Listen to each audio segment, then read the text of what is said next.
तो ईमानदारी बताइए ना, चंडीगढ़ के चुनाव में ईमानदारी जो मेयर का था उसमें नहीं दिखी थी।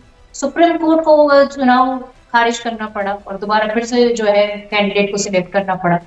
आप बताइए कि जब सुप्रीम कोर्ट कहता है कि आप जो है कल तक हमें डिटेल दीजिए चुनावी बॉन्ड की। प्रियंका जी और देखिए, इससे इस बात की तस्दीक होती ना, देश में संविधान का राज है, सुप्रीम कोर्ट है, हमारे पास अपर बॉडीज हैं जो चेक्स एंड बैलेंस के लिए हैं। वो मामला जिस तरह सुप्रीम कोर्ट ने ट्रीट किया, उसके बाद उसका क्या नतीजा आया, हम सब ने देखा। बहरहाल ओपिनियन पोल पर अगर हम रहें और विषय के इर्द गिर्द ही हम बात करें, तो मेरा सवाल यह है कि INDIA गठबंधन क्या लोगों के जेहन में छाप छोड़ना तो दूर, उनके जेहन में एक पहचान छोड़ पाया है कि हाँ हम भी हैं, हमारा ये एग्जिस्टेंस है, इतने दल हैं, किसकी क्या भूमिका है? देखिए, बिल्कुल छाप छोड़ने में समर्थ रहे। और आप देखिए किस तरह से भारतीय जनता पार्टी दल बदलू नेताओं के सहारे चुनाव में जाना चाहती है। आप ये देखिए, सिर्फ भारतीय जनता पार्टी इस मुद्दे पर जाना चाहती है कि मेरी तैयारी बहुत है। किस बात के आप चुनाव लड़ने जा रहे हैं, क्या आप जनता को देने जा रहे हैं, आपने 10 साल में क्या दिया, ये मुद्दे कहीं दिखाई देते हैं आपको चैनल पे? ये दिखाते हैं कि हाँ हमने ब्लॉक पे तैयारी कर ली, हमने राज्य में तैयारी कर ली, हमने बूथ पे तैयारी कर ली। अरे भैया, जनता के मुद्दे कहाँ है? ठीक है प्रियंका जी, आपसे इंडी गठबंधन को लेकर सवाल किया गया था, लेकिन आप उसके इर्द गिर्द जवाब नहीं दे रही हैं।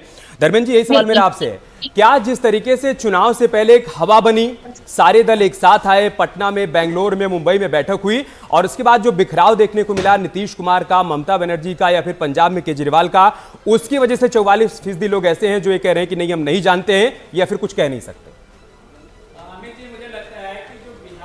गठबंधन की रैली हुई थी, जितने लोग आए थे उतने सारे मोदी की रैली में आज तक मिला के नहीं आए होंगे, पिछली 5-6 रैली को अगर देखा जाए तो। इस बात को कहना कि लोग नहीं जानते हैं, हो सकता है आपके सैंपल साइज में ऐसे लोग हों जो नहीं जानते हों, लेकिन अगर आप सैंपल साइज को थोड़ा क्लियर कर दीजिए कि आप कितने लोगों का सैंपल साइज लिए थे, किस एज ग्रुप का आपने लिया था, आपने किसानों को लिया कि नहीं लिया, उसमें नौजवानों को लिया कि नहीं लिया, महिलाओं को लिया कि नहीं लिया, कितने % लिया, उससे आपको पूरे देश का एक आंकड़ा फिर जाकर के आप निष्कर्ष बता सकते हैं। बता दें, हाँ, उसका सैंपल साइज 21 राज्यों में 518 लोकसभा क्षेत्र में 1,18,000 लोगों के बीच हम गए।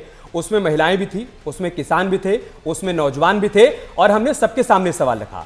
बहुत ईमानदारी से मैंने आपके सामने सवाल रखा कि क्या जो बिखराव देखने को मिला इंडी गठबंधन में, उसे आप एक फैक्टर मानते हैं जिसकी वजह से 44% लोग ऐसे भी हैं जो कह रहे हैं कि हम नहीं जानते?